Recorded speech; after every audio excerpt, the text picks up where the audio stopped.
नभस्पृशन् दीप्तमनेकवर्णो व्यात्ताननन्दीप्तविशालनेत्रम् दृष्ट्वा हि त्वां प्रव्यथितान्तरात्मा धृतिं न विन्दामि शमं च विष्णो।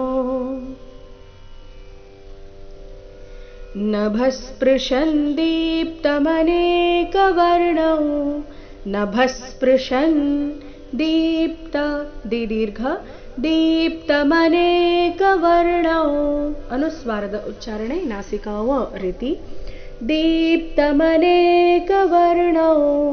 ವ್ಯಾತ್ತಾನನನ್ ತೋಕೆ ತೋದ್ವತ್ತು ವ್ಯಾತ್ತಾನನಂದೀಪ್ತವಿಶಾಲನೇತ್ರಂ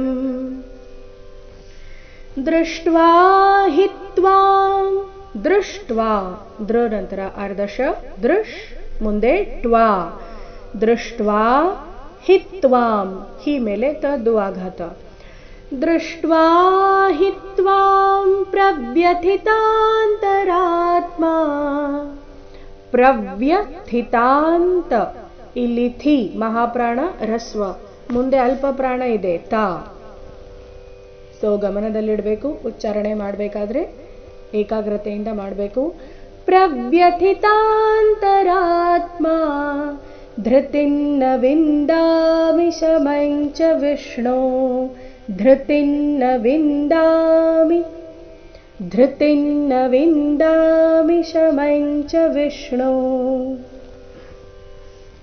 ನೋಡೋಣ ಪೂರ್ತಿ ಶ್ಲೋಕ ಮೂಲಗೀತೆಯ ಪ್ರಕಾರ.